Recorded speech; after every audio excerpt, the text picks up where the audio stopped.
एक हॉस्पिटल में दर्द से परेशान एक पेशेंट आता है और पेशेंट को आते देखकर डॉक्टरों ने उसे इमरजेंसी वार्ड में भर्ती कर दिया। इमरजेंसी वार्ड में जब भर्ती किया तो उसके घर वाले बोलते हैं कि डॉक्टर साहब पैसा कितना भी खर्च हो जाए पर मेरे बेटे की जान बच जाए और इसको कोई दिक्कत ना हो, इसके पेट में बहुत भयंकर दर्द है। तो डॉक्टर साहब बोलते हैं चलो कोई दिक्कत नहीं है, हम इसे आईसीयू प्राइवेट वार्ड में रखते हैं, जिसको देखने के लिए हमारे पास नर्स हैं, वो टाइम से देखती रहेंगी और आपके मरीज को कोई दिक्कत नहीं होगी। जब नर्स उसको देखने आती है और उसकी हालत देखकर घबरा जाती है और वो बैठकर रोने लगती है। वो नर्स क्यों रोने लगी, क्या था उसका उस मरीज से संबंध जो अतुल नाम का था, आइए जानते हैं इस कहानी के माध्यम से। दोस्तों, कहानी की ये सब चीज समझने के लिए आपको कहानी अंत तक देखनी पड़ेगी। कृपया कहानी को अंत तक अवश्य देखें। यह कहानी है पटना बिहार की। पटना में एक परिवार रहा करता था। तो उस परिवार में एक लड़का था, उसका नाम अतुल था। अतुल बहुत होनहार था और अच्छे परिवार से था, लेकिन अतुल पढ़ने में तेज था तो बाहर पढ़ता था। बाहर पढ़ने के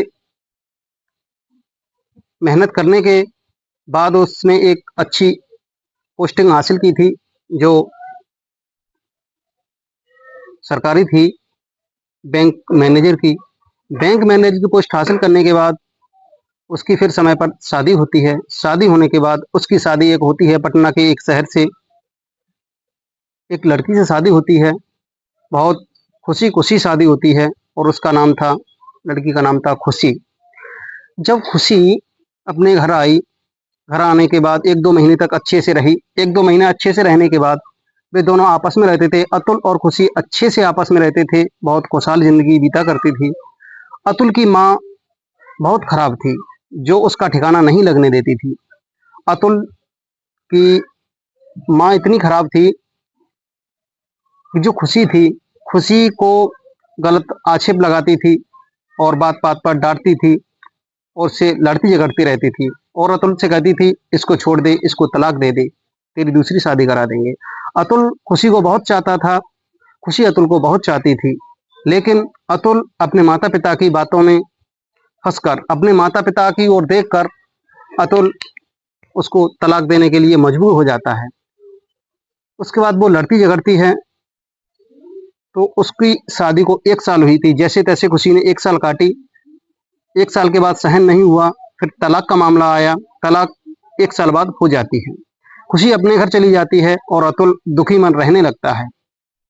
अतुल को एक भयंकर बीमारी थी, जिससे उसकी एक किडनी खराब हो गई थी।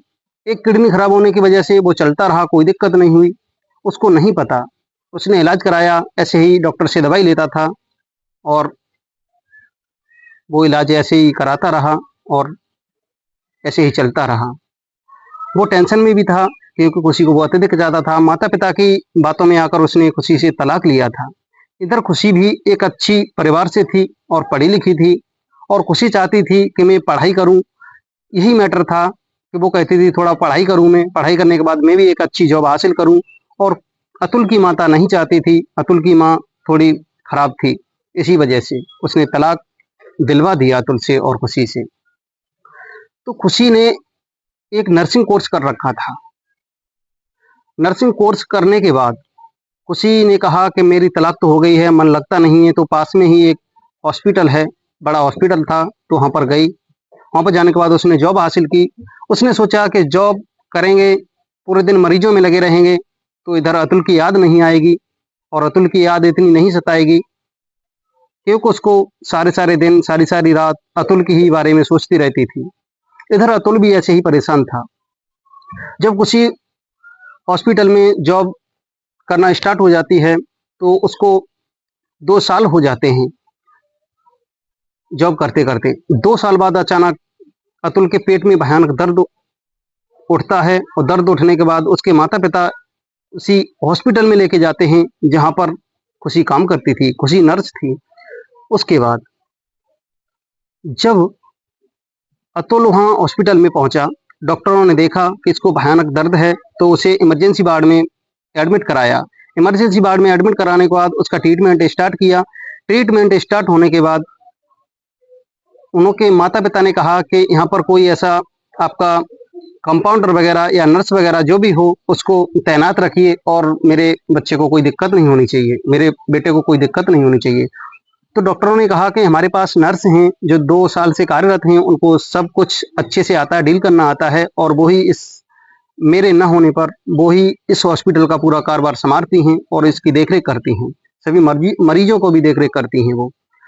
जब डॉक्टरों ने कहा कि खुशी आपको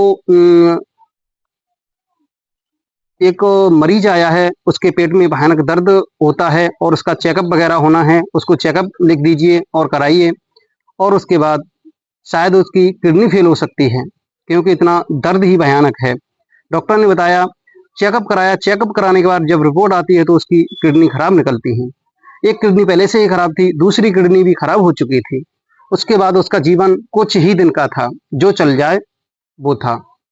डॉक्टरों के कहने पर जब खुशी अतुल के पास जाती है, अतुल के पास जाती है तो उसको देखकर वो रोने लगती है। अतुल बेहोशी की हालत में पड़ा था। अतुल के माता-पिता बाहर बैठे हुए थे, तो अतुल को देखकर वो अचानक से घबरा जाती है और रोने लगती है।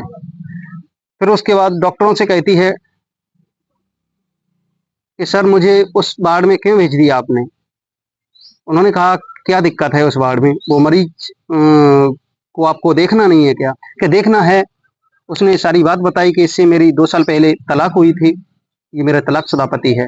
उन्होंने कहा कि देखो यहाँ पर मरीज की देख-रेख है, यहाँ पर आपका पति और आप में कोई संबंध ही नहीं है, तो इसमें कोई मायने नहीं रखता है। आप अच्छे से मरीज के रूप में उसकी देख-रेख करिएगा। फिर वो अच्छे से मरीज के रूप में उसकी देख-रेख करती है, मरीज को समझ के ही देख-रेख करती है, लेकिन पति तो पति ही होता है, तलाक हो या कैसा भी हो। उसके बाद वो जब अतुल जब होश में आता है, तो वो देखता है कि खुशी आप कब से नर्सिंग का कोर्स तो आपने कर ही रखा था, यहाँ पर ड्यूटी जॉइन कब से की है आपने? उन्होंने कहा देखो मेरी पर्सनल लाइफ में आपको कुछ पूछने का, कुछ बोलने का अधिकार नहीं है, क्योंकि मैं एक डॉक्टर के रूप में हूँ, मैं एक नर्स के रूप में हूँ, आप एक पेशेंट के रूप में हो। इसी संबंध में आपका इलाज मैं कर रही हूँ, आपको देख रही हूँ। आगे कोई बात नहीं बढ़ाइए। लेकिन अतुल का मन नहीं मानता है। अतुल उससे रिक्वेस्ट करता है कि आप बताइए, मुझे पता है कि तुम मुझे बहुत चाहती हो और तुम्हें भी पता है कि मैं तुम्हें बहुत चाहता हूँ, लेकिन मेरे माता की वजह से ये सब हुआ है। उसके बाद अचानक 1-2 दिन बीतते हैं, उसकी तबीयत में थोड़ा सुधार आया और डॉक्टरों ने कहा कि अब इनकी दोनों किडनी खराब हैं। जब इनकी दोनों किडनी खराब हैं, तो इनको किडनी की व्यवस्था करनी पड़ेगी। एक किडनी तो होनी अनिवार्य ही है और इनका ट्रीटमेंट चलेगा। किडनी की व्यवस्था कराई जा रही थी, कहीं किडनी की व्यवस्था नहीं हुई, तो वो नर्स थी, उसने कहा कि पति है मेरा, तो मैं ही इसकी किडनी की व्यवस्था करूँगी, देखती हूँ कहीं मिलती है तो। उन्होंने बहुत सारे हॉस्पिटल थे पास में, सब में पूछ के देखा, कहीं किडनी की व्यवस्था नहीं हुई। एक दिन लंच समय में सभी डॉक्टर स्टाफ अपने केबिन में बैठे भोजन कर रहे थे। अचानक उसके पेट में दर्द उठता है, तो वो चिल्लाने लगता है।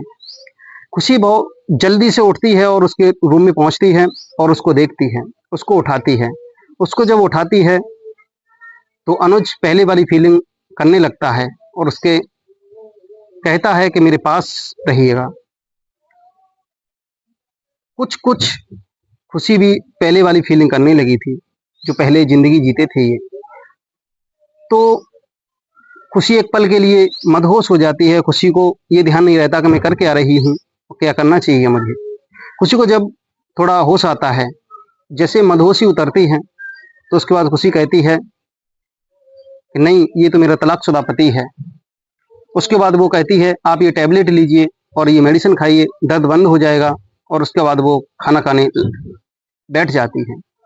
उसके बाद जब 1 दिन हो जाता है, 2 दिन हो जाता है, किडनी की व्यवस्था नहीं होती है, तो खुशी ने कहा कि मैं ही अपनी किडनी निकलवाऊँगी और डॉक्टरों से कहा कि मेरी किडनी निकाल लीजिए और उनके एडमिट कर दीजिए। उन सबको तो पता ही था कि इसका ये तलाकशुदा पति है। उसके बाद दूसरे उसने ये कहा था कि एक शर्त पर कि मैं उसके रूम में नहीं एडमिट होंगी, मुझे अलग रखना होगा और उसका इलाज अलग कराना होगा। तो डॉक्टर सहमत हो जाते हैं और वो अपनी एक किडनी निकलवा देती है। 4 से 10 दिन बाद जब उसने अपनी किडनी निकलवाने के बाद 4 से 10 दिन हो गए, तो उसके बाद जब वो ठीक हालत में हो जाती है और वो भी स्वस्थ हो जाता है, तो वो बिना बताए हुए वहाँ से चली जाती है। अतुल कहता है कि ये बताइए वो नर्स कहाँ है? जो खुशी नाम की नर्स थी, वो नर्स कहाँ है? डॉक्टर ने कहा कि बिना बताए हुए पता नहीं कहाँ चली गई है, ना कोई कॉल, ना एसएमएस, ना कुछ, और उसका फ़ोन भी ऑफ जा रहा है। तो अनुज ने कहा कि चलो कोई बात नहीं है। अनुज वहाँ से ठीक हो जाता है। 2-4 दिन बाद तुरंत उसके घर जाने की कोशिश करता है। अपने माता-पिता से कहता है कि मैं खुशी के बिना अब नहीं रह सकता, खुशी ही मेरी ज़िंदगी है, क्योंकि खुशी ने ही मेरी आखिरी सांस थी मेरी, उसी ने मेरी ज़िंदगी बचाई है, वो मेरी ज़िंदगी है। उसके बाद वो अपनी ससुराल जाता है, यानी खुशी के घर। तो वहाँ पर मोहल्ला पड़ोस में बताया जाता है कि ये अपना ये घर छोड़कर दूसरी जगह चले गए हैं और वहाँ का एड्रेस लेता है वो। फिर खुशी के पास पहुँचता है। खुशी के पास पहुँचता है तो खुशी से रिक्वेस्ट करता है। खुशी के माता-पिता कहते हैं कि बेटा, आपके माता-पिता फिर नहीं मानेंगे, आप तो चाहते हो कि इसके साथ ज़िंदगी बिताएँ, लेकिन आपके माता-पिता नहीं मानेंगे। तो उसके बाद वो कहता है माता-पिता की बात नहीं माननी, मुझे खुशी के साथ रहना है तो रहना है। अपने माता-पिता से कॉल करता है कि मुझे खुशी के साथ रहना है तो रहना है। उसके माता-पिता कहते हैं कि बेटा है कहाँ तू? वो एड्रेस बताता है और उसके माता-पिता भी खुशी के घर ही पहुँच जाते हैं। खुशी से माफ़ी माँगते हैं कि बेटा, मेरी वजह से सब कुछ हुआ। खुशी से हाथ जोड़ते हैं और गिड़गिड़ाते हैं और कहते हैं कि बेटा, आप मेरे बेटा की ज़िंदगी बचाने वाली हो, आप एक देवी के समान हो। आप जैसा त्याग प्रतिज्ञा कोई नहीं कर सकता है, जो मेरे तलाक होने के बाद भी मेरे बेटा की जान बचाई आपने। आप मेरी घर की लक्ष्मी हो, आप मेरी देवी हो। उसके बाद उसके माता-पिता भी सहमत हो जाते हैं। दोनों तरफ खुशियाँ ही खुशियाँ थीं और उनकी एक मंदिर में जाके शादी भी कराई जाती है। शादी कराने के बाद जब खुशी अपनी ससुराल जाती है, तो फिर से एक नई नवेली दुल्हन के रूप में वो घर पहुँचती है। उसके माता-पिता भी बहुत खुश थे और खुशी भी बहुत खुश थी कि मैंने अपने पति की जान बचाई और मेरा पति ही परमेश्वर है। तभी तो कहा जाता है कि स्त्री प्रेम करने पर यदि आ जाए, तो माँ से भी ज़्यादा कभी-कभी प्रेम करने लगती है। खैर, माँ का दर्जा तो कोई ले ही नहीं सकता, लेकिन वो अपनी जान से भी ज़्यादा अपने पति की परवाह रखती है। कैसी लगी आपको ये कहानी? क्या कहना चाहते हैं आप खुशी के बारे में और क्या कहना चाहते हैं आप खुशी के माता-पिता के, या फिर अतुल के बारे में और अतुल के माता-पिता के बारे में? आप कमेंट करके अवश्य बताएँ आपको ये कहानी कैसी लगी।